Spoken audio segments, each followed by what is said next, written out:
good morning student. Welcome to SGI online class 6 subject Hindi language lesson 2 वर्ण विचार। बच्चों, आज मैं आपको हिंदी भाषा के अंतर्गत पाठ 2 वर्ण विचार को समझाऊंगी। सबसे पहले ये वर्ण क्या है? अपने मन के भावों को प्रकट करने के लिए हम वाक्यों का प्रयोग करते हैं।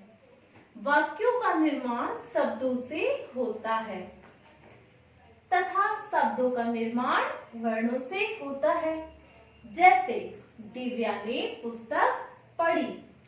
इस वाक्य के विभिन्न शब्दों का वर्ण विच्छेद इस प्रकार है। सबसे पहले दिव्या में द प्लस ई, दा पे हलंत लगा तो ई की मात्रा अलग हुई। दा प्लस ई प्लस वा प्लस या प्लस आ। इन दिव्या शब्द में 5 वर्ण, तो 5 वर्ण आपस में मिलने के बाद शब्द बना दिव्या। इसके बाद है दूसरा शब्द ने, ना हलंत प्लस ए, दो वर्णों को जोड़ा तो यहाँ पर एक शब्द बना ने। पुस्तक, पा हलंत प्लस उ प्लस सा हलंत प्लस ता हलंत प्लस आ प्लस का प्लस आ। इन वर्णों को मिलाने पर शब्द बना पुस्तक। इसके बाद इसकी परिभाषा, भाषा में प्रयुक्त वह ध्वनि जिसके और टुकड़े नहीं किए जा सकते वह वर्ण या अक्षर कहलाते हैं। फिर से, भाषा में प्रयुक्त वह ध्वनि जिसके और खंड या टुकड़े नहीं किए जा सकते हैं उन्हें वर्ण कहते हैं। वर्णमाला शब्द 2 शब्दों से मिलकर बना है। वर्ण तथा माला अर्थात वर्णों की लड़ियां या पंक्तियां। किसी भाषा के वर्णों के व्यवस्थित समूह को वर्णमाला कहते हैं। हिंदी में वर्ण के 2 भेद होते हैं, पहला स्वर और दूसरा व्यंजन। स्वर वे वर्ण होते हैं जिनका उच्चारण स्वयं होता है, अर्थात उन्हें बोलने में किसी भी अन्य वर्ण की सहायता नहीं लेनी पड़ती है। उसे क्या कहते हैं? स्वर कहते हैं। स्वर है आ, ई, उ आदि स्वर हैं। स्वरों के 3 भेद होते हैं। स्वर के कितने भेद होते हैं? 3। कौन कौन से? पहला हर्ष स्वर, दूसरा दीर्घ स्वर और तीसरा प्लुत स्वर। हर्ष स्वर जिन स्वरों के उच्चारण में बहुत कम समय लगता है, अर्थात जिन स्वरों की मात्रा एक होती है, वे हर्ष स्वर कहलाते हैं। जैसे छोटा आ, छोटी ई, छोटा उ, री। इसके बाद है दीर्घ स्वर। जिन स्वरों के उच्चारण में हर्ष स्वर से 2 गुना समय लगता है, अर्थात उसमें 2 मात्राएं अर्थात बड़ी मात्रा होती है, उसे क्या कहते हैं? दीर्घ स्वर कहते हैं। दीर्घ स्वर में आपका बड़ा आ, बड़ी ई, बड़ा उ, ए, आई, ओ, औ आते हैं। इसके बाद है प्लुत स्वर। इस स्वर के उच्चारण में हर्ष स्वर से 3 गुना समय लगता है, इसलिए इसके आगे 3 का अंक लगाते हैं। अर्थात इस स्वर का प्रयोग ओम शब्द में देखने को मिलता है। ओम में ओ प्लुत स्वर है। सबसे पहले प्लुत स्वर को समझिए कि क्या है। सबसे पहले हर्ष स्वर हुआ आपका। हर्ष स्वर में एक मात्रा आती है और उसे बोलने में कम समय लगता है। दीर्घ स्वर क्या है? दीर्घ स्वर का उच्चारण करने में हमें हर्ष स्वर से दुगना समय लगता है, अर्थात उसमें बड़ी मात्रा होती है, उसे दीर्घ स्वर कहते हैं। प्लुत स्वर में हर्ष स्वर की अपेक्षा 3 गुना समय लगता है, उसे हम प्लुत स्वर कहते हैं। जैसे कोई व्यक्ति आपके नजदीक बैठा है तो उसे आप कैसे बुलाओगे? राम। वही राम आपसे थोड़ा दूर जाकर के बैठ जाता है, उसे बुलाने के लिए आप शब्द बोलेंगे। कैसे बुलाएंगे आप? राम।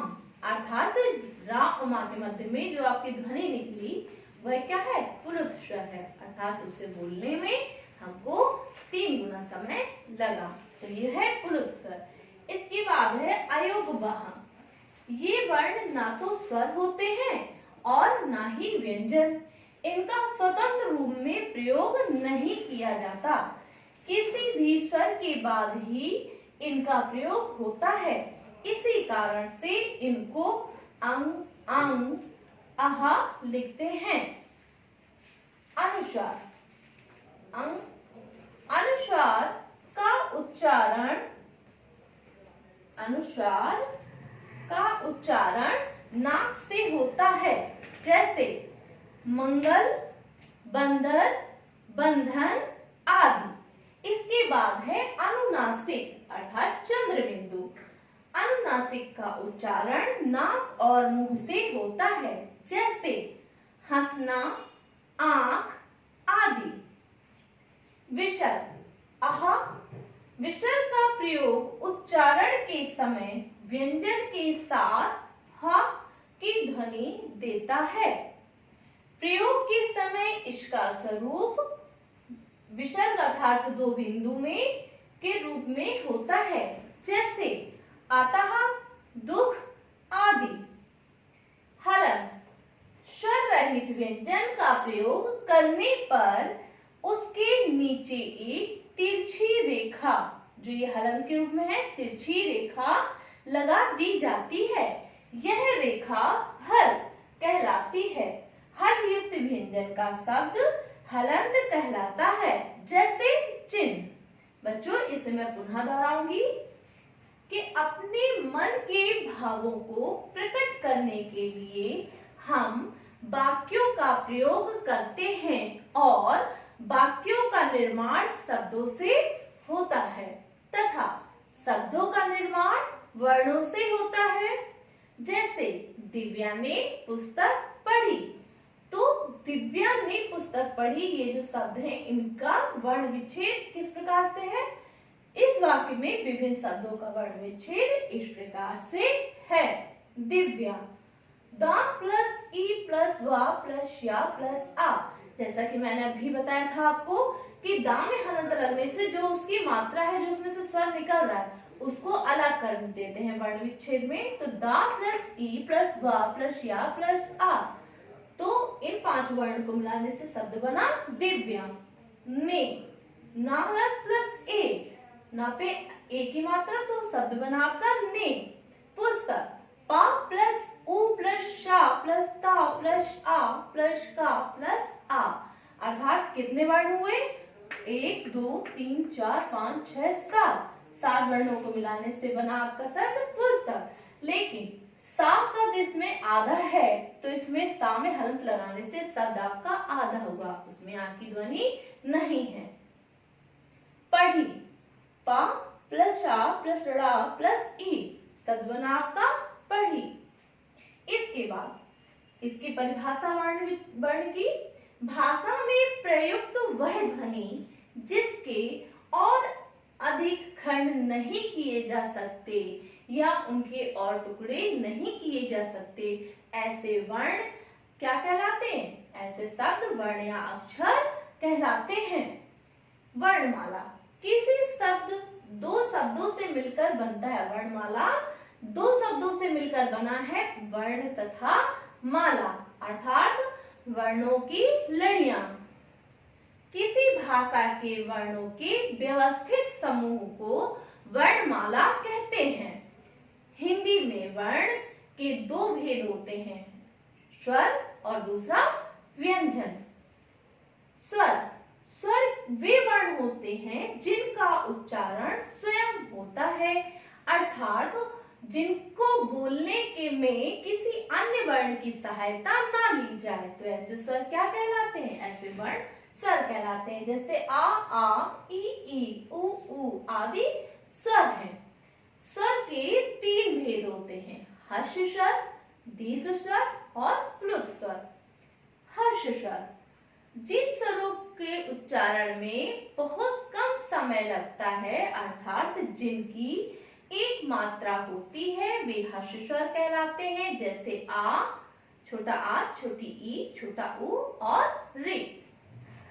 दीर्घ स्वर, जिन स्वरों के उच्चारण में हर्ष स्वर से 2 गुना समय लगता है तो ऐसे वर्ण क्या कहलाते हैं? दीर्घ स्वर कहलाते हैं और इनकी बड़ी मात्रा होती है, जैसे बड़ा आ, बड़ी ई, बड़ा उ, ए, आए, ओ, आओ। प्लुत स्वर, इस स्वर के उच्चारण में हर्ष स्वर से 3 गुना समय लगता है, इसलिए इसके आगे 3 का अंक लगाते हैं। इस प्रकार का प्रयोग ओम शब्द में देखने को मिलता है। ओम में ओ प्लुत स्वर है, अर्थात जब हम ओम का उच्चारण करते हैं तो ओम जब खींचते हैं तो उसमें हमें 3 गुना समय लगता है, अर्थात इस शब्द में प्लुत स्वर है। अयोगवाह, अयोगवाह क्या है?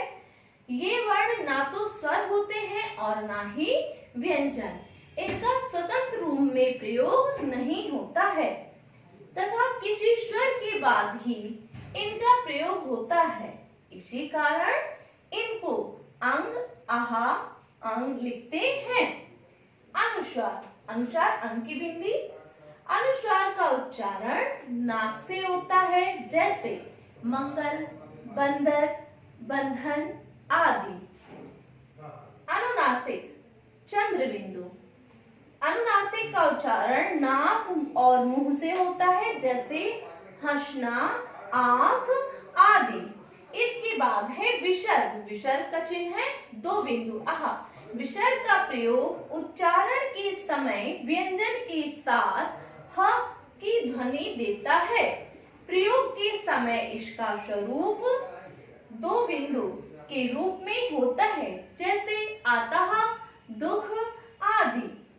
हलन, स्वर रहित व्यंजन का प्रयोग करने पर उसके नीचे एक तिरछी रेखा, जो ये हलंत की है, तिरछी रेखा लगा दी जाती है। यह रेखा हल कहलाती है। हल युक्त व्यंजन का शब्द हलंत कहलाता है, जैसे चिन्ह। बच्चों, हिंदी वर्णमाला में आपके स्वरों की संख्या कितनी होती है? 11 और व्यंजन 33 होते हैं, लेकिन उसमें आपके 4 अयोगवाह, उष्म व्यंजन, अंतःस्थ व्यंजन, संयुक्त व्यंजन, इनकी भी संख्या 4 होती है। तो बच्चों, इसके बाद मैं आपको आगे बताऊंगी कि व्यंजन क्या है। तो व्यंजन स्वरों की सहायता से बोले जाने वाले वर्ण होते हैं, जिनका उच्चारण हम स्वर की सहायता से करते हैं। Thank you.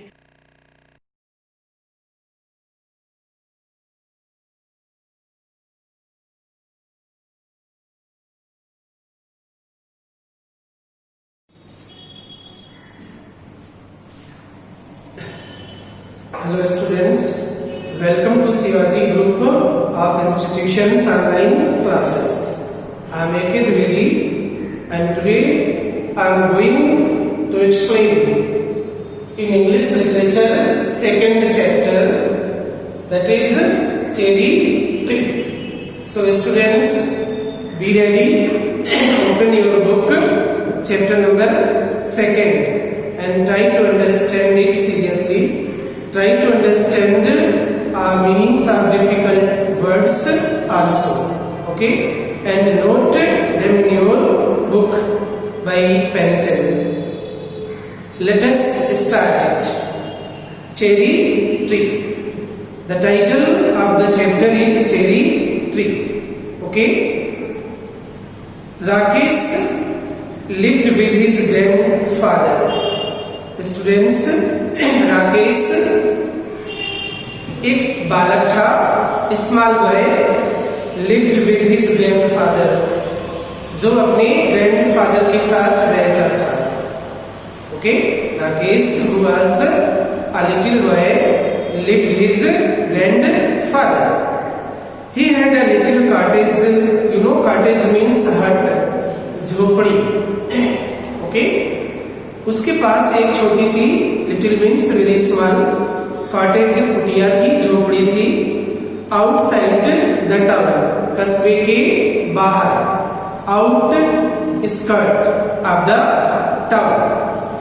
On the outskirt of Mussoorie, outskirt means areas that form the edge of a town or city, मतलब वो एरिया जो शहर को फॉर्म करते हैं।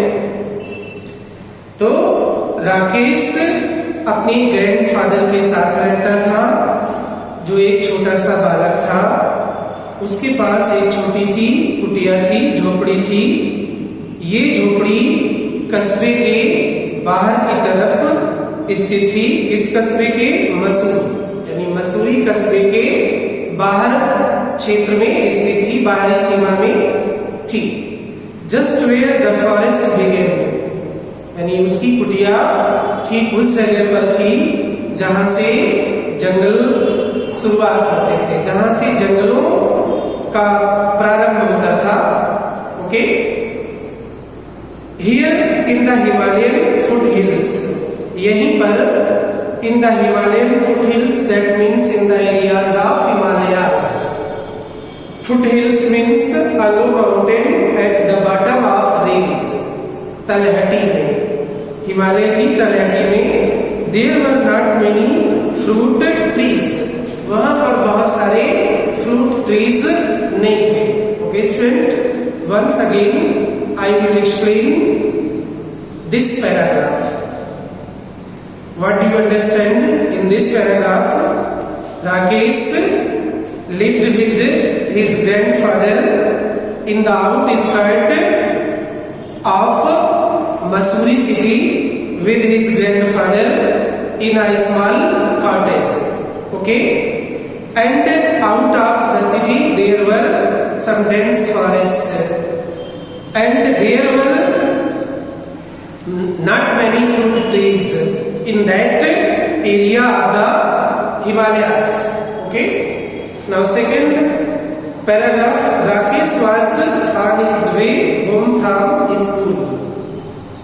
One day क्या होता है, एक दिन राकेश अपने स्कूल से घर की ओर जा रहा था।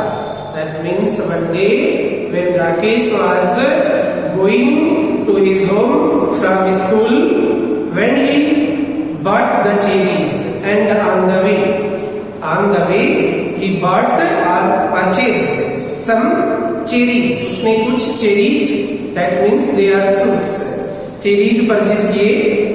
They were little sweet, ये थोड़ा मीठे थे। That means they were delicious, they were tasty, ये बहुत ही टेस्टी थे, मीठे थे। लिटिल सॉर, लेकिन थोड़ा थोड़ा खट्टे भी थे। Although they were delicious sweet, but a little sour in taste. Small, that means their size was not a big one. Small थे and of bright red colors, वो bright red colors के थे, which had come all the way from the Kashmir valleys, and these fruits came from Kashmir Valley. You know Kashmir is northern state of India, very beautiful state. Thousands of people visit there. There are so many beautiful scenery. Okay, so these cherry fruits came from Kashmir Valley. He paid 50 paisa for the bunch.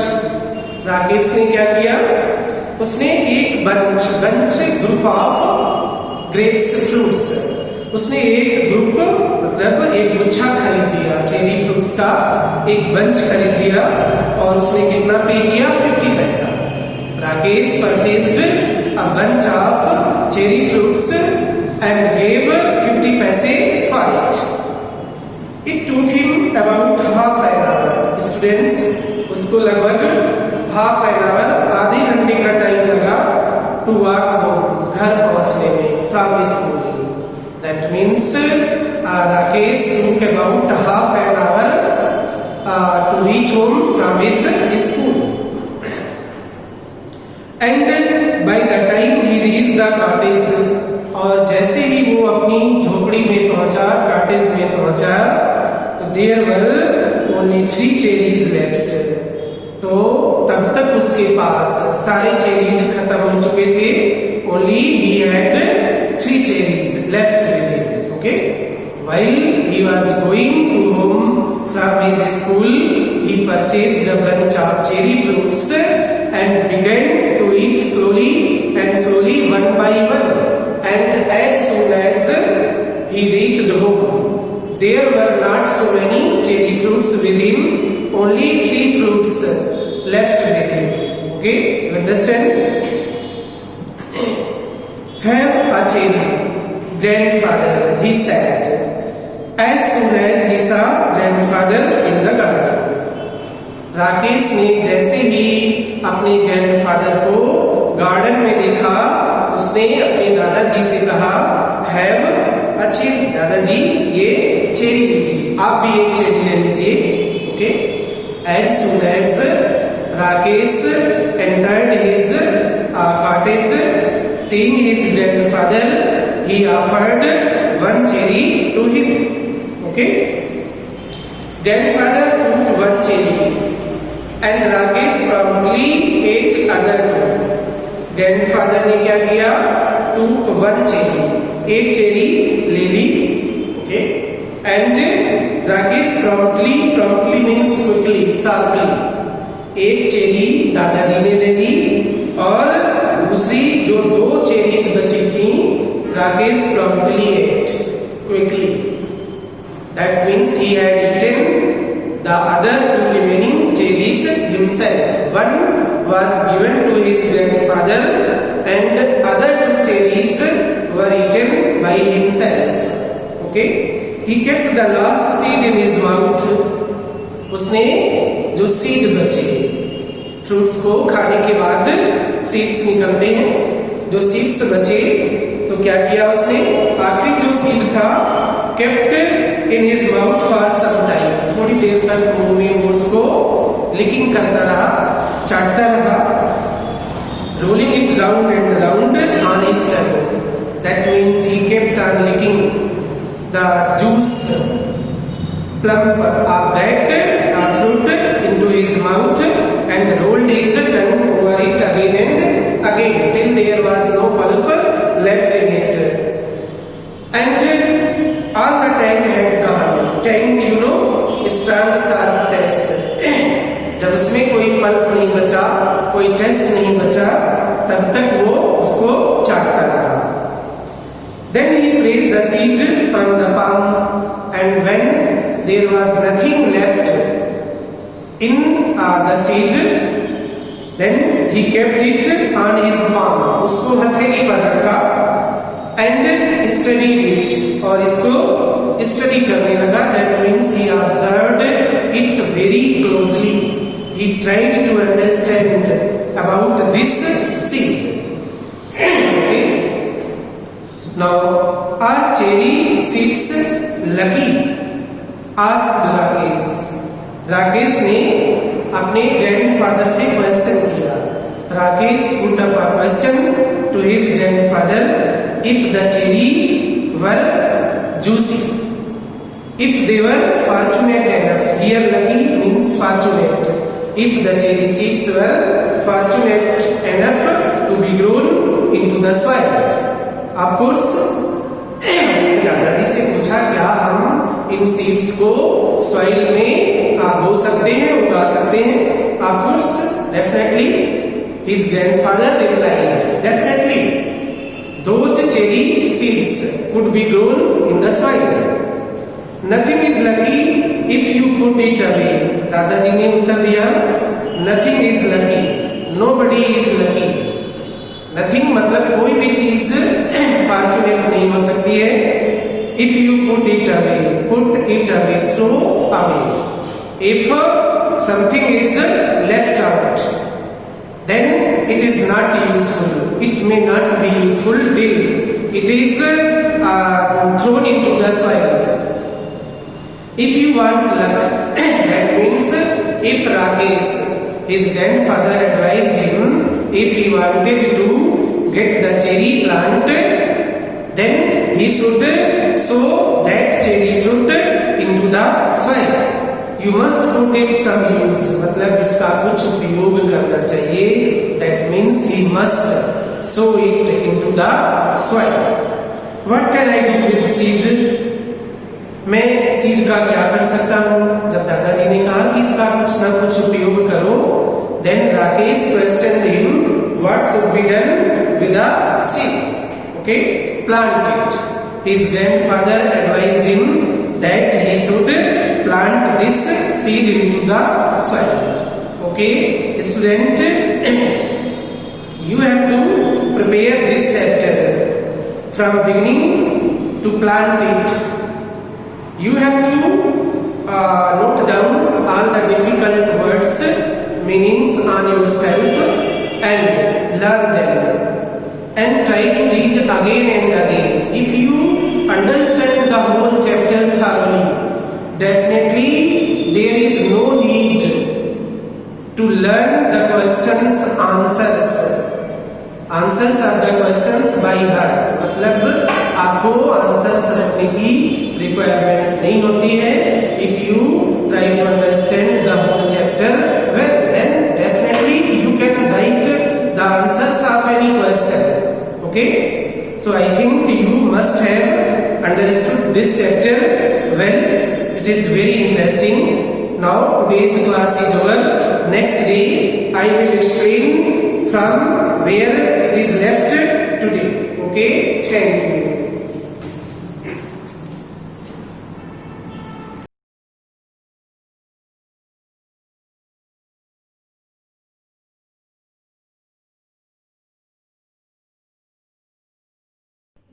Good morning students, I welcome you all to online class of SGOAT. In the last class we have completed question number 11 of exercise 1C. Today we will be starting with question number 12. Question number 12. It is saying the cost of a chair is 1586. How much will such 245 chairs cost? ठीक है, we will be writing cost of one chair.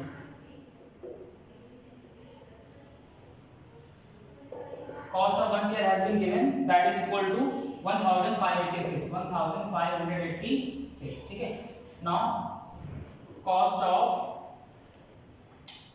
245 chairs are being asked. 245 chairs.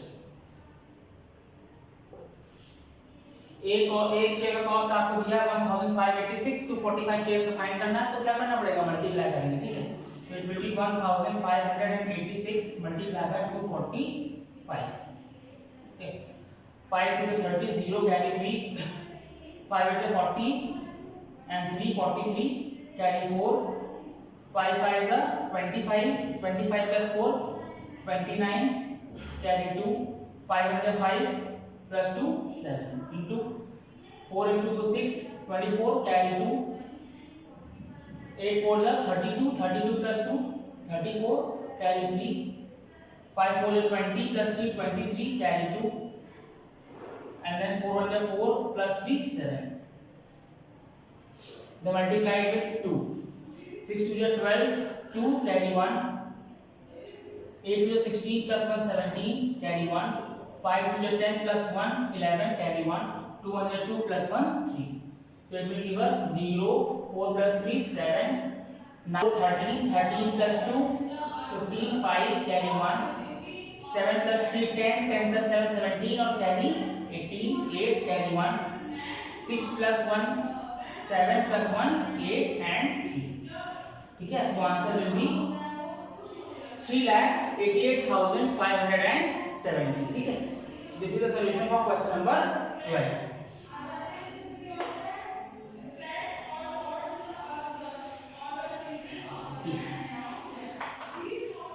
Now moving to question number 13, which is saying a factory produces 9,675 screws in a day. How many screws will it produce in an ordinary year? ठीक है, इससे भी आपको सिर्फ और सिर्फ multiply करना है। बोला जा रहा है एक फैक्ट्री है जो एक दिन में 9,675 स्क्रू प्रोड्यूस करती है, तो एक ईयर में कितना प्रोड्यूस करेगा? वो भी कैसा ईयर? Ordinary year. और एक ऑर्डिनरी ईयर में कितने डेज होते हैं? 365 डेज होते हैं।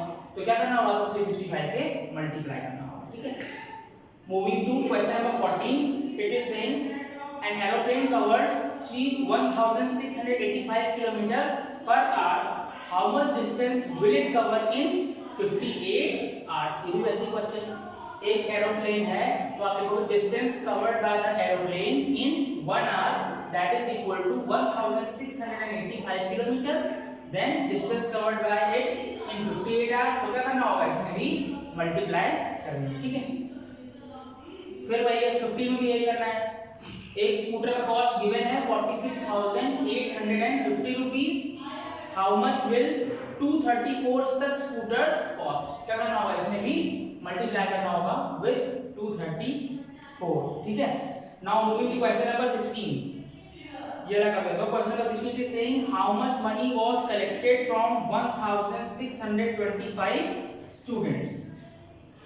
Question number 16 it is saying how much money was collected from 1625 students for a school for a charity show if each student contributed rupees 740।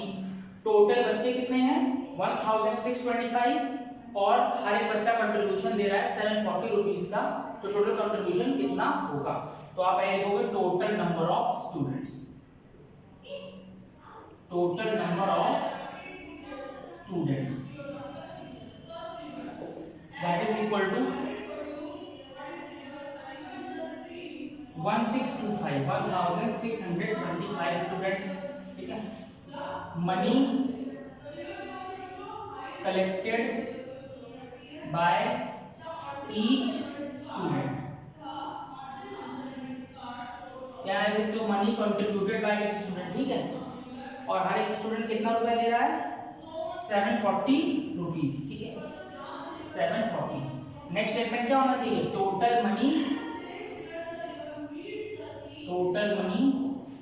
Contributed that is equal to 1625 multiply by 740।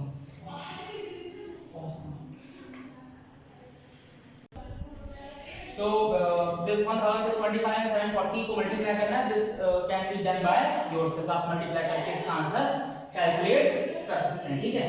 Now moving to question number 17। Question number 17 के बाद से जितने भी question हैं they are asking find the cost of each refrigerator. जैसे question number 17 में बोला जा रहा है कि 65 रेफ्रिजरेटर का जो कॉस्ट है that is equal to 48,46,400 rupees। what is the cost of each refrigerator, ठीक है। जब each की बात आ जाती है तो आपको टोटल कॉस्ट में से नंबर ऑफ चीजें जो हैं उनको उससे डिवाइड करना होता है, ठीक है। जब भी each की वैल्यू पूछेगा तो आपको क्या करना पड़ेगा, डिवाइड करना पड़ेगा, ठीक है। तो similarly we can do question number 17। In question number 17 it is saying cost of 65 refrigerators is, तो आप लिखोगे cost of 65 refrigerators, ठीक है। 65 refrigerators का जो कॉस्ट है that is equal to 48,46,400।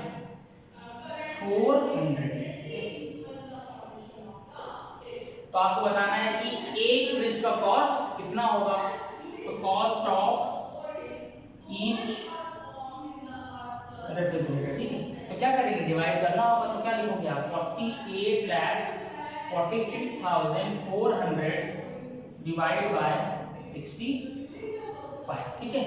तो डिवाइड करके you can get the answer of this question, ठीक।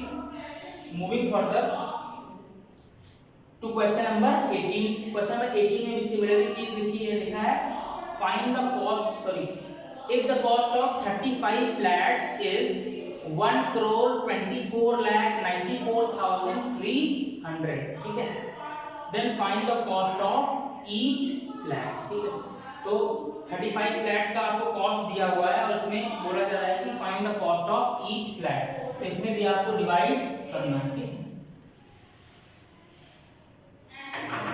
Question number 18,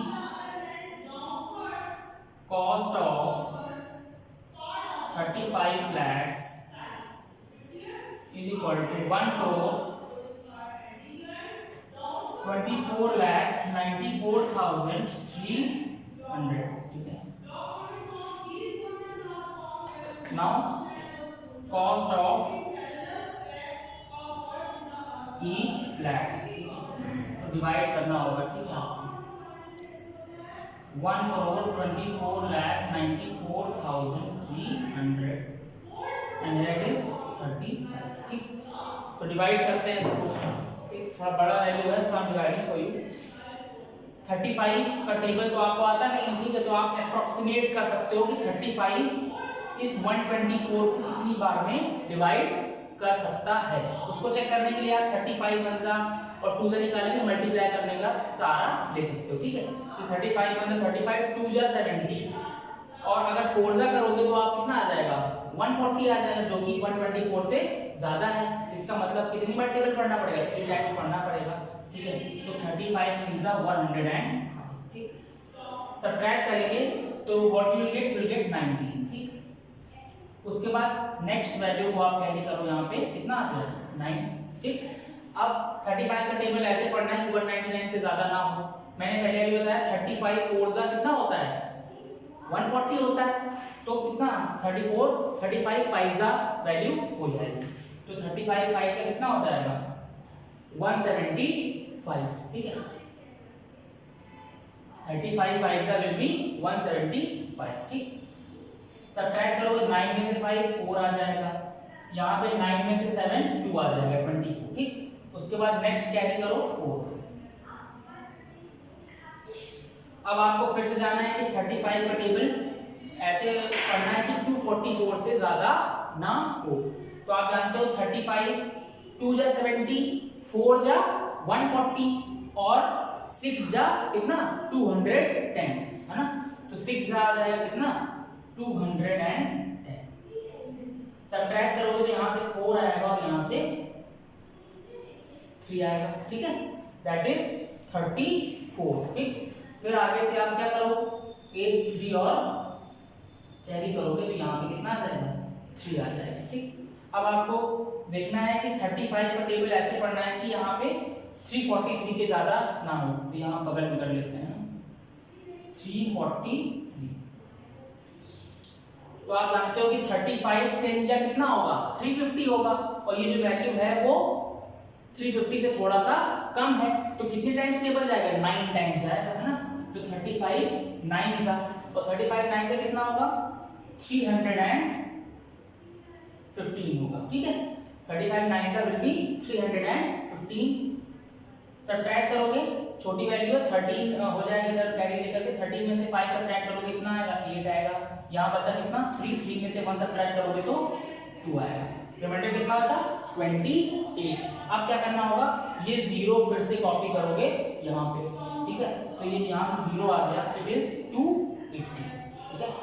अब फिर से देखना है कि 35 का टेबल ऐसे पढ़ना है कि 280 से ज्यादा ना हो। आप जानते हो 35 8 जा 280 होता है, ठीक है। 35 8 जा 280 कैंसिल हो गया। आखिरी में एक 0 बच रहा है, इसलिए यहाँ पे 0 और लगा देंगे तो आंसर कितना आ जाएगा, यहाँ पे लिख देता हूँ 3 5 6 9 8 एंड 0, ठीक है। तो यहाँ से आप बता सकते हो कि जो एक फ्लैट का जो आपका कॉस्ट है that is equal to 3,56,980 rupees, ठीक है।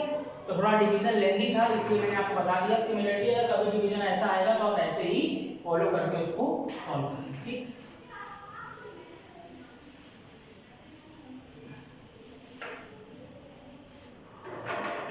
Now moving to question number 19. Question number 19 में बोला जा रहा है product of two numbers is 17,20,740। कभी भी ऐसा दिया हो कि दो नंबर का प्रोडक्ट आपको दिया हो और एक नंबर दिया हो और दूसरा नंबर पूछ रहा हो, तो हमेशा क्या करोगे प्रोडक्ट को उस नंबर से डिवाइड कर दोगे, ठीक है। तो बोलोगे आप other number is equal to product divide by first number, ठीक। क्या करेंगे other number is equal to product divide by first number. आपको प्रोडक्ट दिया है कितना 17,20,740, ठीक है। और वन नंबर है 1785, ठीक है। तो अब क्या करना होगा, इसको इससे डिवाइड करना है, ठीक है। और डिवाइड करने के लिए अगर आपको इतनी बड़ी वैल्यू नहीं समझ में आएगी तो टेबल तो आता नहीं है, तो क्या कर सकते हो, वही तरीका देखोगे कि आप कितने टाइम्स ये वैल्यू जाए। जैसे मैं पहले बताऊं, अगर आप डिवाइड करने जाओगे तो आप अगर एक बार एक पहाड़ा पढ़ोगे इसका तो टेबल पढ़ोगे कितना आएगा, 1785 वन जा 1785। यहाँ पे चेक करोगे आप कि 1720 दिया है, जो कि 1 टाइम्स इसके टेबल से भी छोटी वैल्यू है। इसका मतलब आपको इस वाली वैल्यू को भी कवर अप करना पड़ेगा, ठीक है। उसके बाद आप इतनी बड़ी वैल्यू को कवर करके फिर चेक करोगे कितने टाइम्स टेबल पढ़े कि ये वैल्यू से ज्यादा ना हो, ठीक है। सिमिलरली ऐसे आपको सॉल्व करना है, ठीक है। This is the formula and this is the way you can solve it.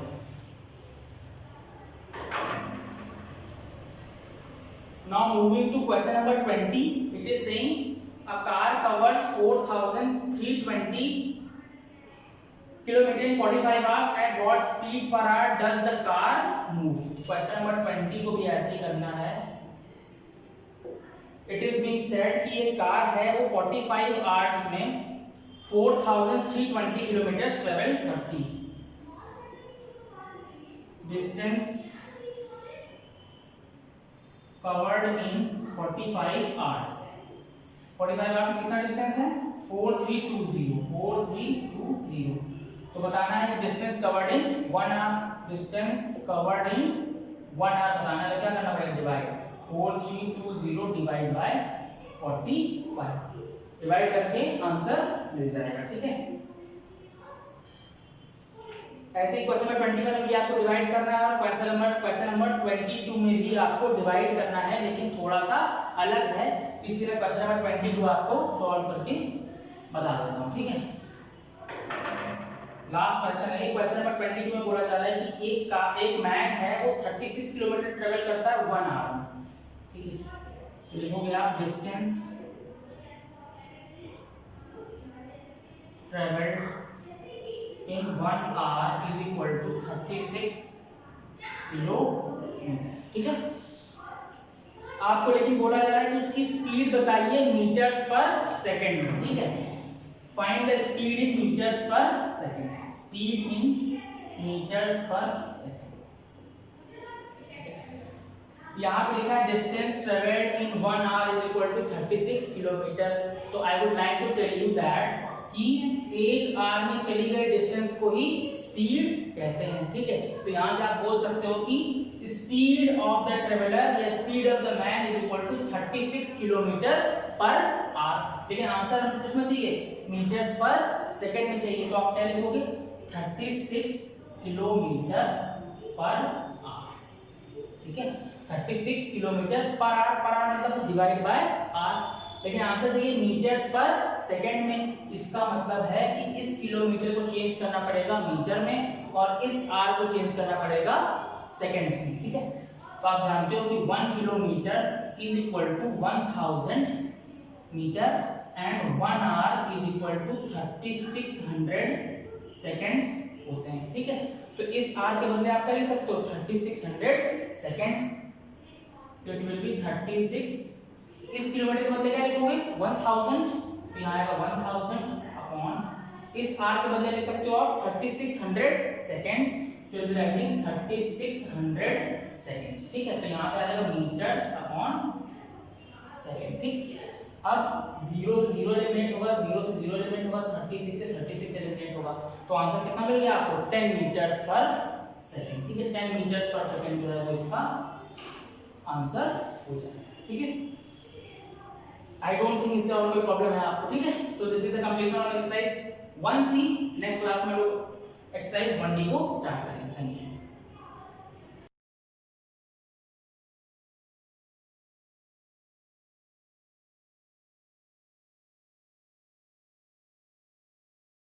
Hello student, welcome to Shivaji Group of Institution online classes. Student, in previous class we have discussed measurement of temperature. Now today we will start its last unit, which is measurement of area. So what is area? the amount of surface which occupied by an object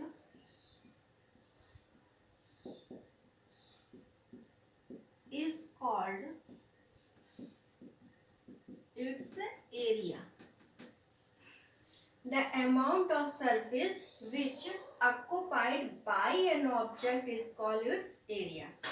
Student, if we measure the area of table, chair, plots, etc., so we need some proper unit, because if we measure these table, chairs by the help of body parts or by our eyes, then this will vary for different people, so the accuracy will be not there. So we need some kind of proper unit for measuring the area. Thus, Standard International or SI system provides us for measuring the area. The unit is, that is, square meter. Now student, some multiple units of area. Student, when we have to measure the area of very small objects like books, box हो गया, coin, rupees coin और shaving blades,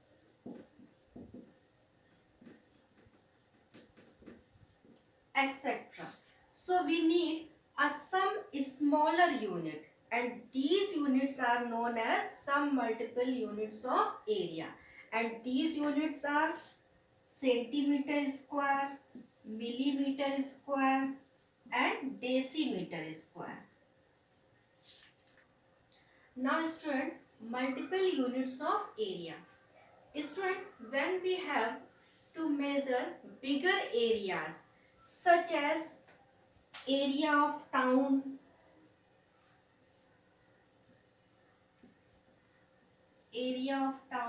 or area of city or area of land, so we need some bigger unit, and these units are known as multiple units of area, and these units are air, hectare and square kilometer. Now student, formula for calculating areas of some regular surfaces. So student, formula for the area of square. Square is side into side. And second, area of rectangle equal to length into breadth.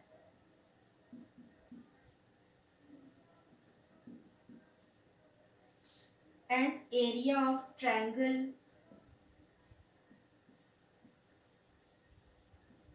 equal to 1/2 base into altitude. And area of circle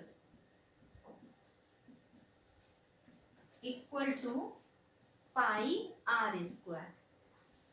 Here r is the radius and the value of pi is 22/7 or 3.14. Now student, we will solve some numerical problem from this unit. So the first numerical is, the length of a square room is 13 meter. What is the floor area of the room? Student, in this question, the side is given 13 meter. Now, area of square is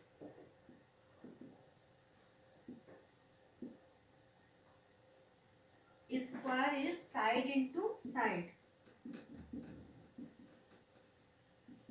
Side is 13 meter into 13. After multiplying, 169 meter square. So the area of the room is 169 meter square. Now student, numerical number second. A triangular cardboard is of base 20 centimeter and height from its base is 15 centimeter. What is the area of cardboard?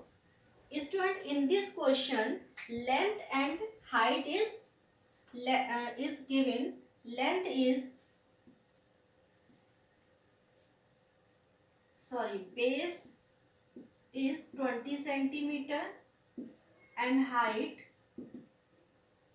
15 centimeter. Student, as you know that the area of triangle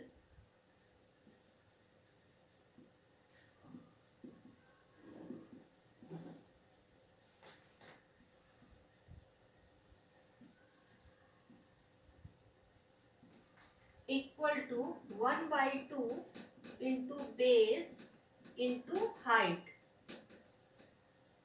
So base is 20 centimeter and height is 15 centimeter. After multiplying, we get 150 centimeter square. So the area of cardboard is 150 centimeter square. Now student, numerical number third.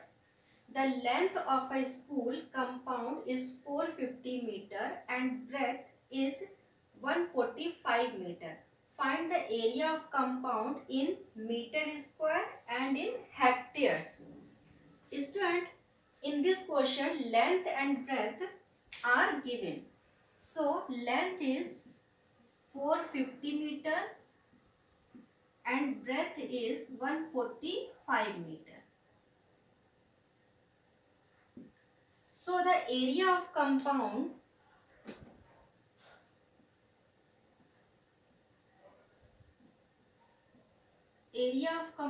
equal to length into breadth.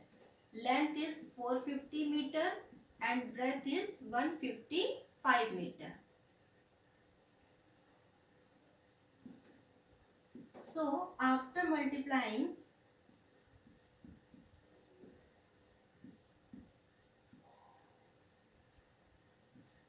(65,250 meter square).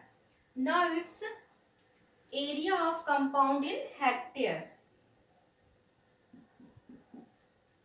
Student, as we know that 1 meter square equal to 10,000 hectare. So 65,250 meter equal to 65,250 divided by 10,000. So the answer will be 6.525 hectare. The area of compound in hectare is 6.525 hectare. Now student, question number 4. A coin of radius 28 millimeter. What is the area in millimeter square and centimeter square? Student, radius is 28 millimeter.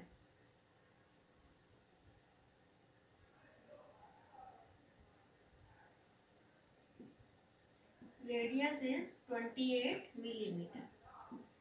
Student, as you know that area of coin or area of circle,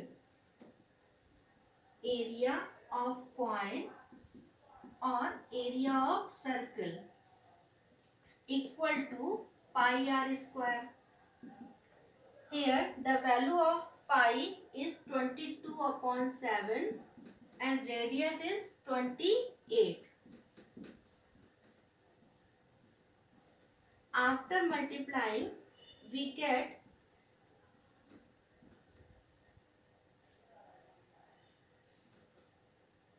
millimeter square. 2464 millimeter square. Now it's centimeter, area of coin in centimeter. Student, as we know that 1 millimeter square equal to 1/100 centimeter square. 1 millimeter square equal to 1/100 centimeter square. So 2464 millimeter square equal to 2464 divided by 100. We get the answer will be 24.64 centimeter square. So the area of coin is 24.64 centimeter square. So student, today's class is over. Thank you. Good morning students, welcome to the online method of Shivaji Group of Institution. Today we will discuss the chapter Elements, Compound and Mixture. In this chapter we have earlier discussed what is element. So I have told you element is the substance which cannot be broken into more substances. Pure substances यानी ऐसी चीजें जिनको हम दो और break नहीं कर सकते, ऐसे प्योर सब्सटेंसेस जिनको हम और पार्ट्स में ब्रेक नहीं कर सकते, उन्हें हम क्या कहते हैं? एलिमेंट कहते हैं. And pure substance which cannot be broken into two or more pure substances by any chemical may be called element. या फिर हम कह सकते हैं an element contain the same types of atom. ठीक है? इसके बाद क्लासिफिकेशन ऑफ एलिमेंट यानी जितने एलिमेंट्स हैं बेटा उसको क्लासिफाई सिर्फ 3 हेडिंग्स में किया गया है. तो 3 हेडिंग्स कौन कौन सी हैं? तो पहली है आपकी मेटल, दूसरी नॉन मेटल और तीसरी नोबेलियस. इसकी कुछ मोटी मोटी सी चीजें या इंट्रोडक्शन टाइप की चीजें अभी हम बता रहे हैं आपको कि जो बेटा मेटल होता है, ठीक है, जो मेटल होते हैं वो मोस्टली क्या होते हैं? सॉलिड होते हैं. मेटल्स क्या होती है? मोस्टली सॉलिड होती है. ठीक है, at room temperature. Metals are mostly solid at room temperature. लेकिन जो नॉन मेटल होती है it can be solid, it can be liquid और इट कैन बी गैस. और जो सॉलिड होता है इसका वो ब्रिटल टाइप का सॉलिड होता है. कौन सा? ब्रिटल टाइप का सॉलिड. अच्छा, ये ब्रिटल का क्या मतलब होता है? कह सकते हैं जैसे कोई ऐसी चीज जो देखने में तो आपको सॉलिड लग रही है लेकिन जब आप उसे टच कर रहे हैं, हाथ में ले रहे हैं, अगर जरा सा भी प्रेस कर रहे हैं वो टूट जा रही है. That is called solid. इसका एग्जांपल आप कह सकते हैं जैसे हाँ केक का टुकड़ा होता है, वैसे देखने में वो सॉलिड ही लग रहा होता है लेकिन जब आप उसे पकड़ के ऐसे टच करते हैं जरा सा भी वो टूट सा जाता है. तो इसको हम कह सकते हैं ब्रिटलनेस. या ब्रिटलनेस में थोड़ा सा हार्डनेस होती है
फर्दर ब्रेक नहीं कर सकते।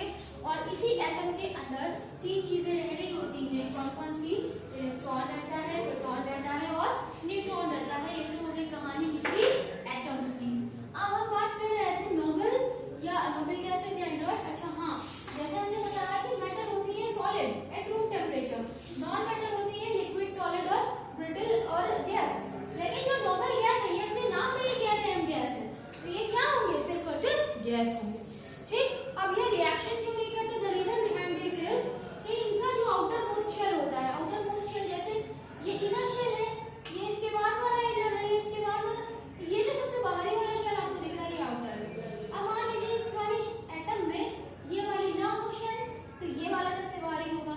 अगर ये भी ना हो तो ये सबसे भारी होगा, अगर ये भी ना हो तो ये वाला भारी होगा। समझ में आ गई बात? तो जो नोबेल गैसेज होती हैं उनके आउटर मोस्ट के शेल में 8 इलेक्ट्रॉन होते हैं। कितने होते हैं बेटा? 8 इलेक्ट्रॉन। और केमिस्ट्री में क्या होता है कि हर एलिमेंट चाहता है कि मेरे आउटर मोस्ट में 8 इलेक्ट्रॉन हो जाए तो हम स्टेबल हो जाए, और स्टेबिलिटी गेन करने के बाद कोई भी रिएक्शन शो नहीं करता। इसीलिए ये इनर्ट होते हैं, क्योंकि ये पहले से ही 8 इलेक्ट्रॉन ऑक्यूपाई रहते हैं, इनके 8 इलेक्ट्रॉन होते हैं इनके आउटर मोस्ट शेल में। दैट इज व्हाई ये अपना स्टेबल होते हैं और ये रिएक्शन नहीं करते। So this is all about the classification of element. One first is metal, second one is non-metal, then after noble gas. Noble gas को ही हम inert gas कहते हैं। ये inert इसलिए होते हैं क्योंकि इनके outer most shell complete होते हैं और इनको जरूरत ही नहीं होती किसी से रिएक्शन करने की।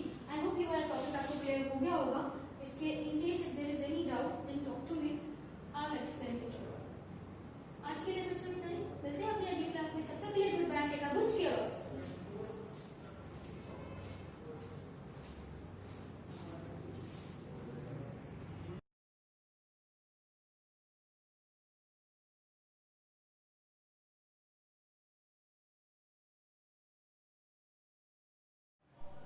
A very good morning, students. In my previous lecture, I have explained you geography, first chapter, map reading for class 6. So, in yesterday, I have told you diagrammatic representation of geographical features, and today I will continue the same chapter. Now, next geographical feature is Block Mountain. This is a picture of Block Mountain. These mountains were formed when a mass of land was pushed up between parallel cracks or faults in the earth crust or by sinking of the land around them. तो बच्चों इसमें क्या होता है कि mountain कैसे form होते हैं? जब land mass when a mass of the land was pushed, जब भूमि का जो भाग होता है वो पुश होने लगता है, दबाव उसमें पड़ने लगता है, तो उससे क्या हो जाता है कि जो हमारी प्लेट्स होती हैं उसमें क्रैक्स आ जाते हैं। क्रैक आ जाते हैं तो जिससे क्या होता है? Cracks or faults in the earth crust or by sinking of the land around them. So these mountains are used steep-sided and flat top. तो प्लेट्स में दरार पड़ जाने से क्या हो जाता है कि बीच का भाग कुछ ऊपर की ओर उठ जाता है, तो जिससे हमारा क्या फॉर्मेशन हो जाता है बच्चों? ब्लॉक माउंटेन का फॉर्मेशन हो जाता है। You can see the picture. There are two plates. The force, ये देखिए फोर्स पड़ रहा है, तो फोर्स पड़ने से क्या हो गया? बीच वाला जो भाग है वो ऊपर की ओर उठ गया और it formed a block mountain. Block mountain. Is that clear? These mountains are usually steep-sided and flat-topped. A typical example of block mountain is seen in the Black Forest to the east of Rhine River on the border between France and Germany. So block mountains are formed by the process of faulting. On the other hand, fold mountains are formed by the process of folding. Is it clear? So these are the diagrammatic representation of geographical features. I am giving you some revision of these geographical features. So what type of geographical features I have explained? First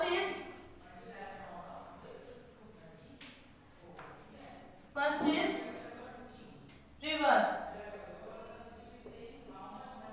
tributary,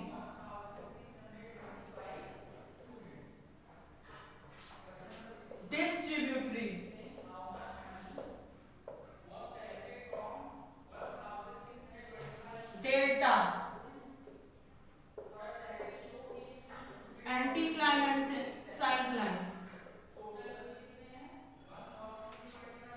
anticline and syncline.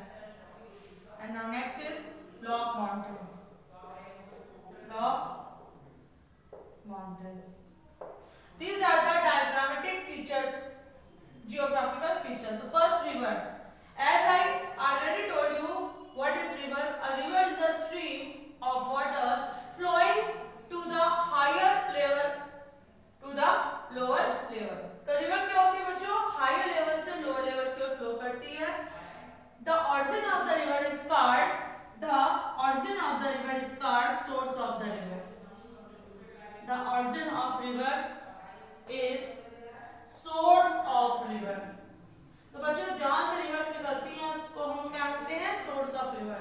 And the place where the river meets the sea is called mouth and here it forms a delta. Now course of river. There are three courses of river: upper course, middle course and lower course. This is the picture of the course of the river. You can see the picture and understand easily. In upper course river flows swiftly. River कैसे flow करती है? बहुत ही swiftly flow करती है and forms V-shaped valleys. कैसी valleys बनाती है बच्चों? V-shaped की valleys बनाती है. Erosional work is extensive. Now next, middle course. In middle course load of the river is deposit. जितना भी load होता है river का, जो river अपने साथ जितना भी लेके आती है, जो भी silt या alluvial, तो उसको क्या कर देती थी? डिपॉजिट कर देती है. And forms meander and oxbow lake. What do you mean by meander? I already explain you. In the plains river forms S shaped loop और कर्व. तो बच्चों जब रिवर प्लेन्स में बहती है तो वो एस शेप के लूप और कर्व को फॉर्म करती है. This curve is called meanders. इन्हीं कर्व को हम लोग क्या कहते हैं बच्चों? मेंडर्स कहते हैं. This is the picture of the meanders. Is it clear? This is the picture of the meanders. So in middle course the load of river is deposited and form meanders and oxbow lake.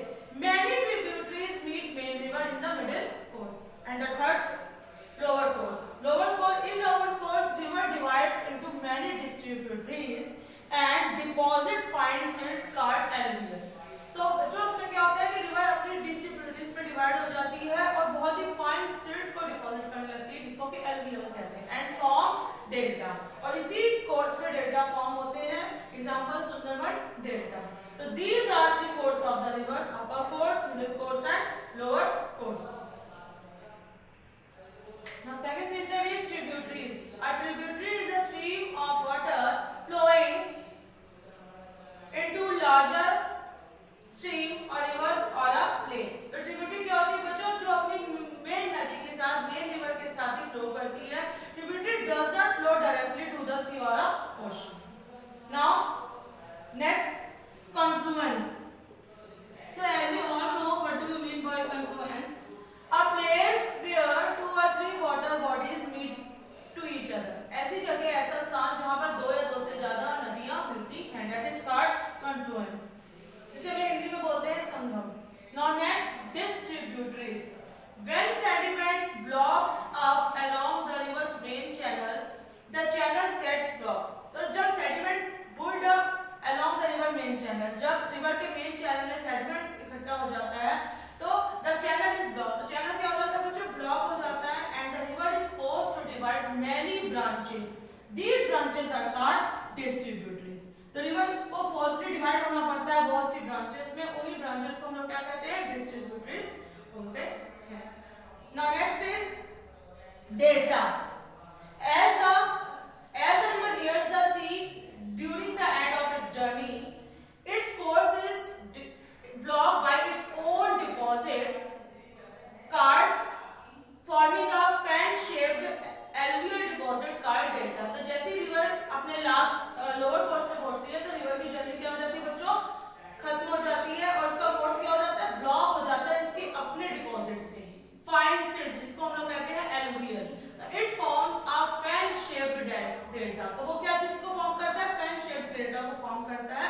The word delta originated from the Greek letter delta, which resembled the triangular delta of the Nile. So this form a delta. Now next is some deltas are very large, like Ganga Brahmaputra delta is the world's largest delta and it is densely populated. Now delta differ much in their size, shape and formation. A number of factors as the rate of sedimentation, depth of the river, the seabed, the character of tides, currents and waves greatly influence the formation of the delta. Now next is anticline and syncline. So as during the process of folding, folds are formed in the earth crust due to compression force. तो बच्चों folding के process में क्या होता है, जैसे कि मैंने बताया है कि एंटीक्लाइन सैंक्लाइन किसमें होते हैं, फोल्डिंग में, फोल्ड माउंटेन्स के प्रोसेस में. तो during the process of folding के प्रोसेस में क्या होता है, फोल्ड्स फॉर्म होते हैं अर्थ क्रस्ट में. किस वजह से, कंप्रेशन की वजह से, दबाव की वजह से, कंप्रेशन की वजह से. तो जो जब दबाव पड़ता है तो दो प्लेट्स होती हैं, अगर दबाव पड़ेगा तो एक प्लेट ऊपर की ओर उठ जाएगी और एक प्लेट नीचे की ओर चली जाएगी. तो apprised parts of the fold is called anticline. तो जो ऊपर उठा हुआ भाग होता है उसको हम लोग एंटीक्लाइन कहते हैं. Apprised parts of the fold is anticline. On the other hand, downward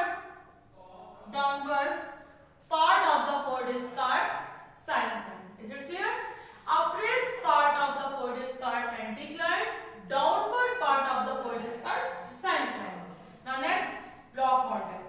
Block mountain form. These mountains are formed when a mass of land was pushed up between parallel cracks of faults in the earth crust by sinking of the land around them. तो बच्चों block mountain का formation कैसे होता है? Block mountains are formed by the process of faulting. On the other hand, fold mountains are formed by the process of folding. तो block mountain में क्या होता है बच्चों? Tensile force होता है. Block mountains are formed by the tensile force. On the other hand, fold mountains are formed by the compressive force. तो block mountain में क्या होता है? Tensile force लगता है और fold mountain में क्या होता है? आपका compressive force लगता है. So these are the diagrammatic representation of geographical features like river, tributary, distributary, delta, anticline and syncline, and block mountains. I hope you understand. So this is the picture of anticline and syncline. This part is appraised. So appraised part is called anticline and this part is downward. So downward part is called syncline. Now that's all for today. I will continue this chapter in my next video.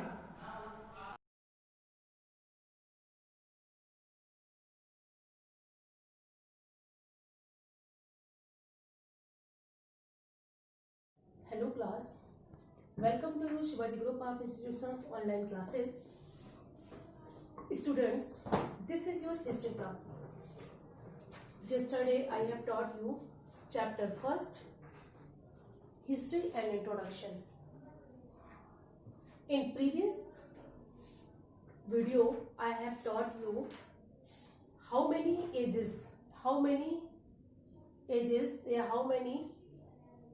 periods divided history in prehistory time. The first Paleolithic age, second Mesolithic age or third Neolithic age. First we discuss about Paleolithic age. This age is also called Old Stone Age. This age's time period is 5 lakhs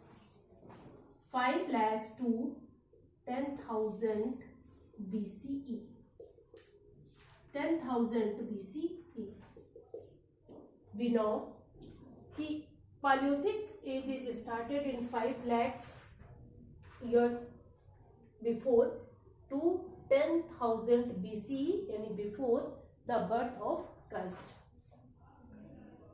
In this time, here Paleolithic word means the old stone age, the old age.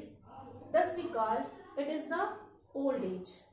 In that time, the people called as people were are known for many things.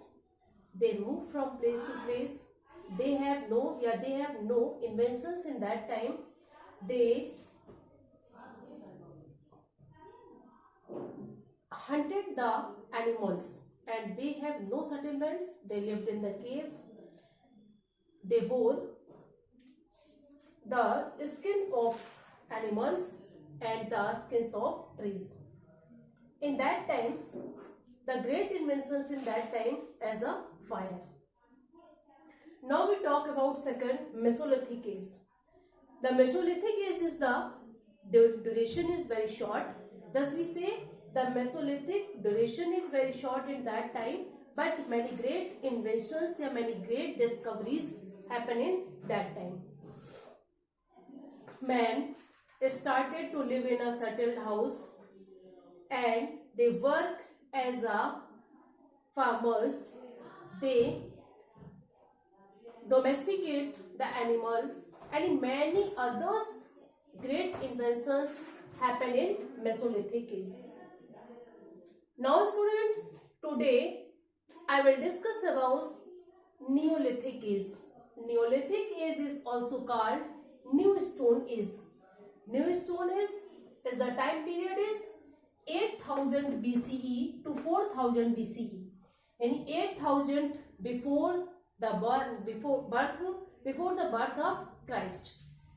8000 to 4000 BCE. Neolithic age was a New Stone Age, and in Neolithic age is also known as the New Stone Age. In this age, man progressed still further. The man progressed still further, yani better than Paleolithic age and Mesolithic age, because this age is also called a New Age or Modern Age. He learned to make better tools, before Neolithic age, the man was unknown for the many tools, many metals. He learned to make better tools, grow food, crops, and domesticate animal. Thus we say in that time he started to make better tools in place of stone, in place of many others. They started to make their tools with the iron. Grow food crops, and the man started to grow food crops and started to domesticate animals at the place of hunting. This age is better known as the discovery of agriculture. Now we discuss that this age is also known as, better known as for agriculture. Man started to grow many crops for their food. Making fine pottery, the man started to make a fine potters as to collect their goods, because there were no facilities for in that time. So the invention of the wheel, which included the fine pottery, because with the help of wheel they started to make the pots. Like fire, man discovered agriculture by the chance. Like fire, man discovered the agriculture by the chance, as the man discovered the fire by the chance, because by the two stones. As he discovered the agriculture, he sows some seeds in the earth, but they grow as a agriculture, and he was known for the agriculture. Gradually, धीरे-धीरे, he started settling in the banks of river. In starting, धीरे-धीरे he started to settle down on the banks of river, because he also need to the water and lakes where water was available. He started to live near the bank of river and lakes, because water is available for their agriculture, for their animals and for them. He constructed the dwelling and begins to live in groups. He constructed the dwelling, yani he started to make a huts, make a small houses and began to live in groups, and he started to live in group because he was the fear of animals, fear-based animal. With the help of discovery of agriculture, man learned how to domesticate animals. Man started to grow crops, then he need to many animals, so he started to domesticate animals as sheep for wool and goat for meat and milk and cattle and other animals, donkey for loading, load for etc. and for this use. And he started to domesticate the bull with the help of agriculture.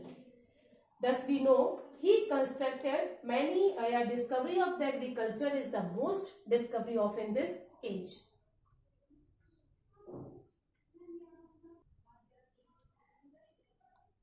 Students, you have understand that the Neolithic age is the new stone age and many inventions have discovered in this age. Now we discuss about important Neolithic sites are. Neolithic sites are in India in that time, यानी Neolithic sites जो India में थे in that time. It first क्या था? Chirnand in Bihar. माने Chirnand is situated in Bihar. Next, Goftkal and Burjholm. यानी Goftkal and Burjholm, it's situated in that time Jammu Kashmir. Next, Mehergarh. Mehergarh in Pakistan. Mehergarh in that time in India, but in present time in Pakistan is called Mehergarh. Next, Maski. Maski and Hallar, which is situated in Karnataka. Now students, we know that the great inventions of in that time was the wheel, because the inventions of discovery of the wheels make the transportation easier and faster. So invention of the wheel was major milestone in the evolution of man. Yani the discovery of the wheel is the major evolution of the man in Neolithic age. Now we discuss that Neolithic people needed pots for, in that time the early man has no pots for cooking, eating and drinking, but in that time no waters available for in that time cooking, eating and drinking. Hence poetry first appearance in this phase, thus we know the poetry first appearance in this phase. Neolithic poetry was often decorated with the beautiful complex pattern. Thus we say the man discovered to the art, fine art. So they used to decorate with the beautiful complex of this pattern. Now students, this chapter has completed. The next video I will explain chapter 2 in next video. Thank you for attending this class.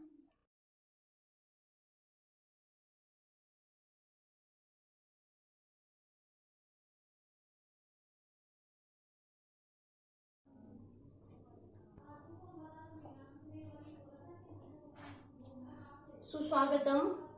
मैं रेणुलता पांडे, संस्कृत शिक्षिका, Shivaji group of institutions.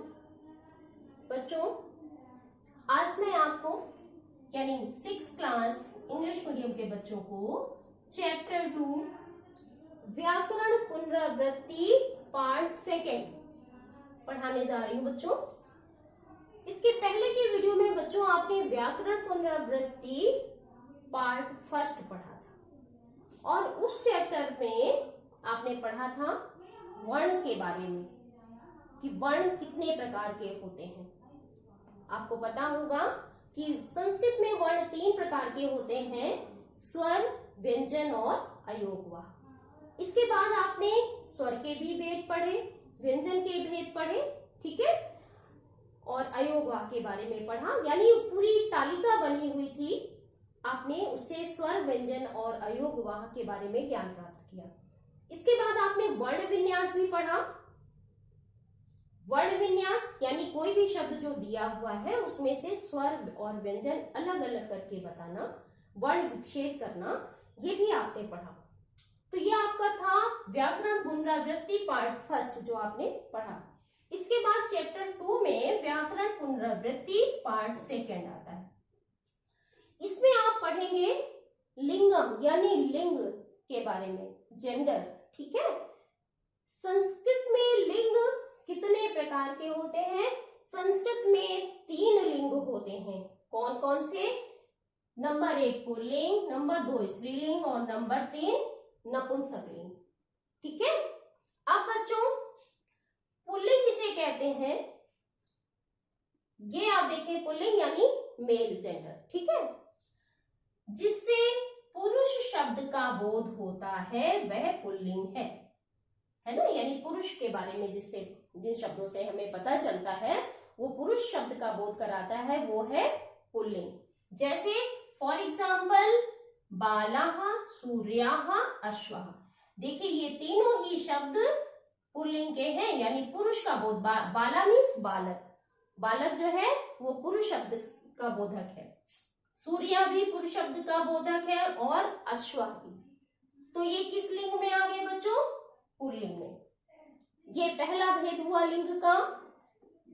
अब आइए दूसरा भेद है स्त्रीलिंगम, स्त्रीलिंग।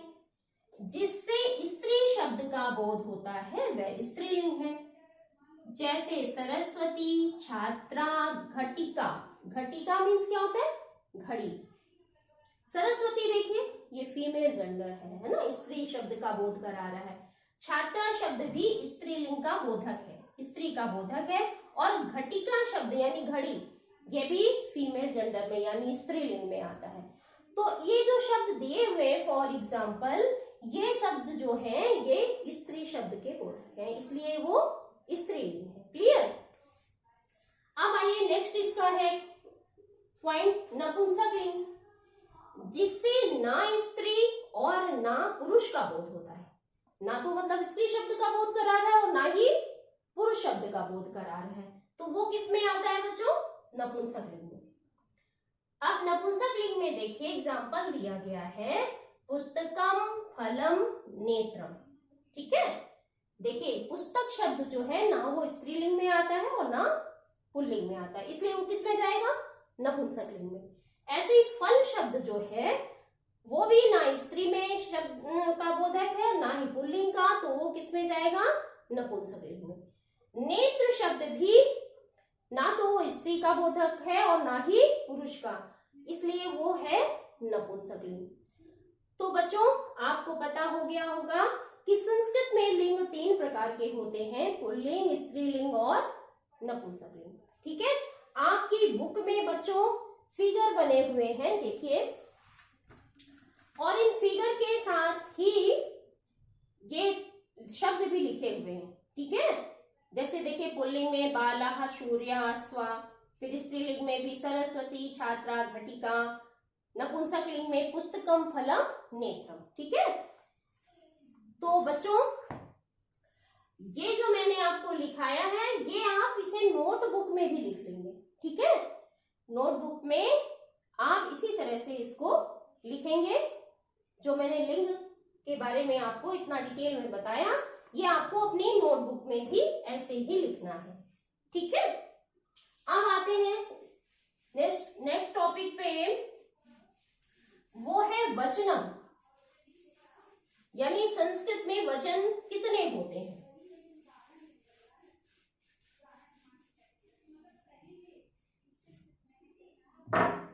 Next आपका topic है वचनम। वचन, यानी संस्कृत में वचन कितने होते हैं, नंबर्स, जैसे आप इंग्लिश में पढ़ते हो सिंगुलर नंबर और प्लूरल नंबर, लेकिन संस्कृत में 3 वचन होते हैं बच्चों। कौन कौन से होते हैं? वचन 3 होते हैं, एक वचनम, द्विवचनम, बहुवचनम। ठीक है, ये 3। एक वचन 1 का बोध कराता है, द्विवचन 2 का बोध कराता है, और बहुवचन बहुत सारे 3 से ज्यादा लोगों का बोध कराता है, वो बहुवचन है बच्चों।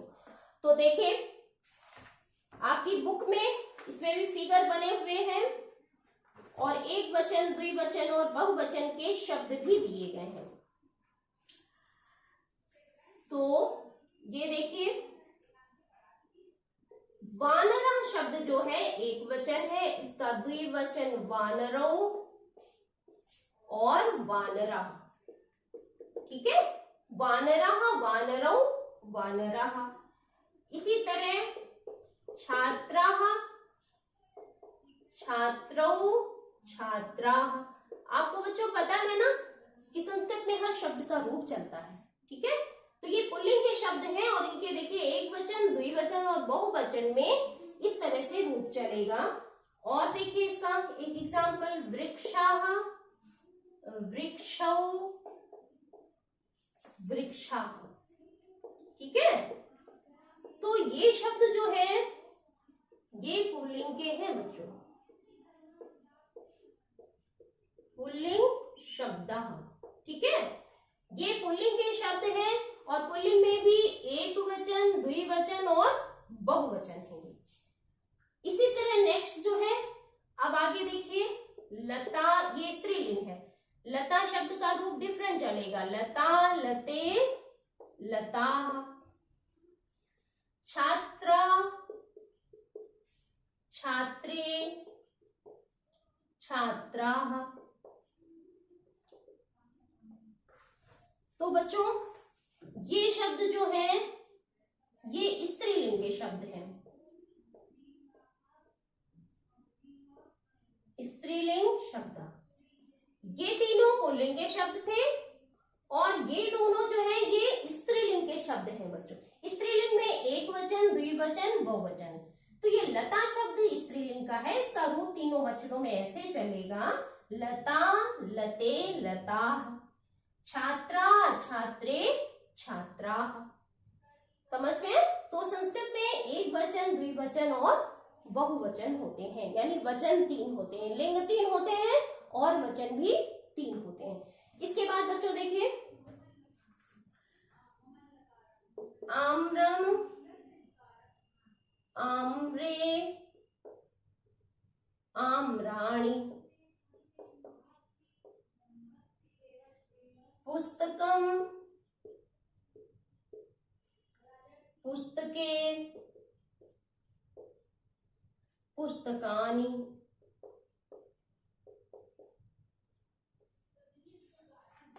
और ये शब्द हैं बच्चों नपुंसक लिंग के, नपुंसक लिंग शब्द। ठीक है, अब देखिए आम्र शब्द जो है, आम्र मीन्स आम, ये नपुंसक लिंग है, यानी ना इससे पुरुष का बोध हो रहा है और ना ही स्त्री शब्द का बोध हो रहा है। इसी तरह पुस्तकम शब्द जो है बच्चों, ये भी ना तो पुरुष का बोध करा रहा है और ना ही स्त्री का, इट मीन्स ये नपुंसक लिंग में आएगा। तो ये शब्द जो है ये नपुंसक लिंग के शब्द लिखे हुए हैं यहाँ पर, और इनका रूप चलेगा आम्रम, आम्रे, आम्राणि, पुस्तकम, पुस्तके, पुस्तकानि। ठीक है, हर लिंग के अलग अलग तरीके से रूप चलते हैं बच्चों। आप देख रहे होंगे, देखिए पुल्लिंग में वानरा, वानरो, वानरा। अब स्त्रीलिंग में लता, लते, लता। नपुंसक लिंग में आम्रम, आम्रे, आम्राणि।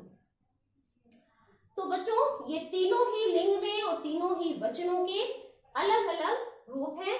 आपको पहचान करनी है कि ये शब्द एक वचन का है, द्विवचन का है या बहुवचन का है, या फिर ये पुल्लिंग है या स्त्रीलिंग है या नपुंसकलिंग है। Okay,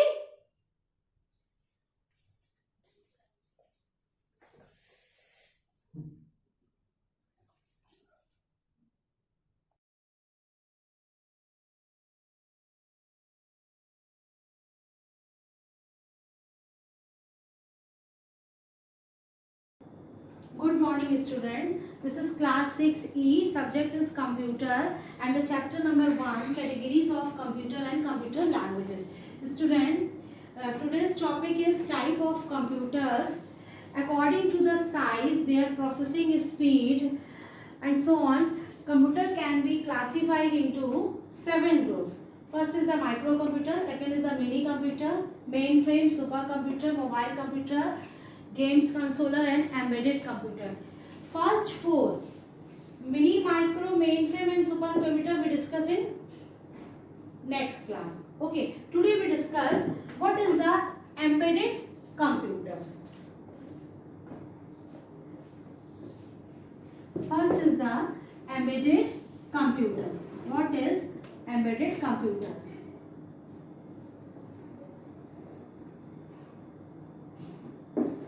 Embedded computers.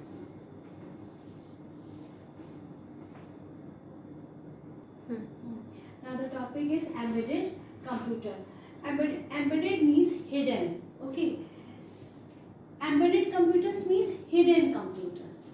This is the most modernist technology. It is also called the microcontroller. That means embedded computer, also called microcontroller.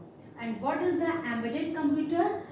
Embedded computers are a computer that is integrated into the another devices, that is integrated into the another devices is called an embedded computer.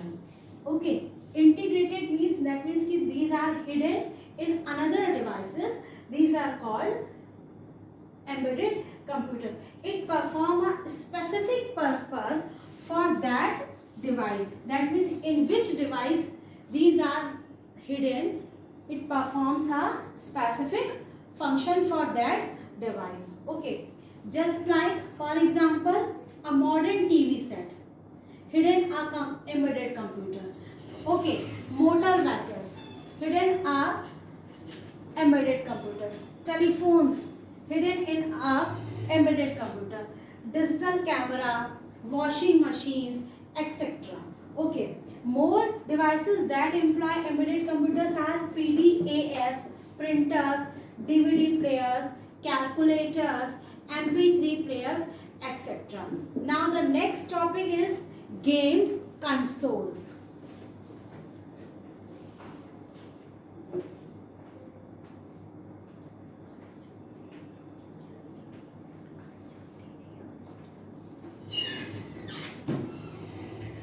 Is games consoles.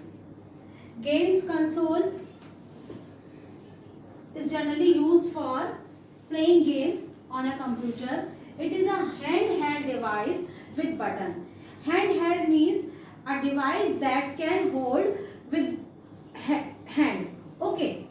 Now it is a handheld device with buttons that is used for playing games on a TV screen. The user play games with the help of this controller. Okay. Now the examples of games consoles is MS Xbox. Listen carefully. MS, that means ki Microsoft Xbox, Sony PlayStation, Nintendo GameCube, Nintendo Wi-Fi. Okay. Now the next topic is mobile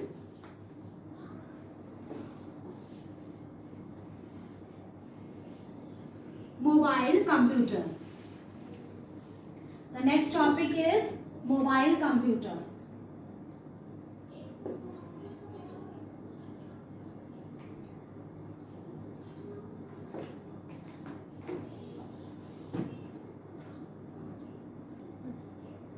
The next topic is mobile computer. Mobile means able to moving. That means कि these computers are able to move from one place to another. Okay, this is these computers are small in size, small in weight, and the processing speed is very high.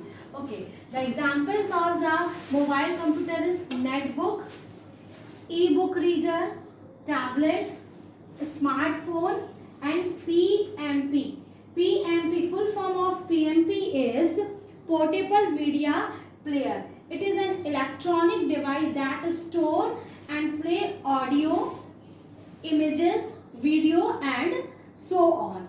Okay, a smartphone is our mobile phone. All the Android phones are the smartphone. That is used for generally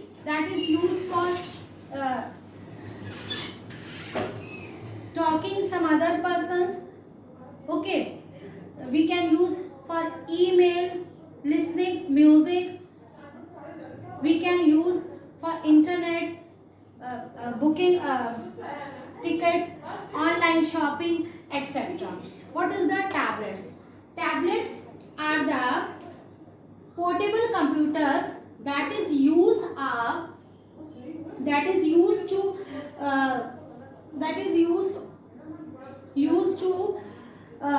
without computer or mouse. It is a touch screen computer. That is a touch screen mobile computer. It has no keyboard and mouse. For example, Apple, iPad, Microsoft Surface are the examples of tablet. And the e-book reader, full form of e-book is the electronic reader. It is a small handheld device we can use to read e-books and other digital media. Paperwhite Kindle is an example of e-book reader. Paperwhite Kindle is the example. Paperwhite Kindle is the example of e-book reader. Okay, now next is the netbook. What is the netbook? Netbook is a low power notebook computer that is smaller than the laptop. It is smaller than the laptop. It is usually does not have a DVD device. There is no CD or DVD device. Examples of the e-book is ASUSE.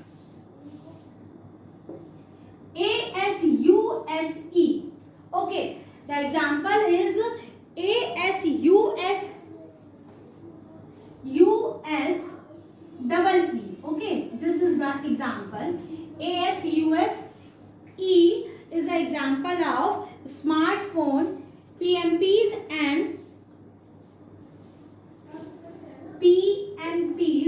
are the example of netbook. PMP we already discussed. What is the PMP? PMP means portable mobile phone, which is used for listening music, playing video and audio, etc. Okay, I think this is sufficient for today. Today we discuss 3 points, 3 examples. Mobile computer,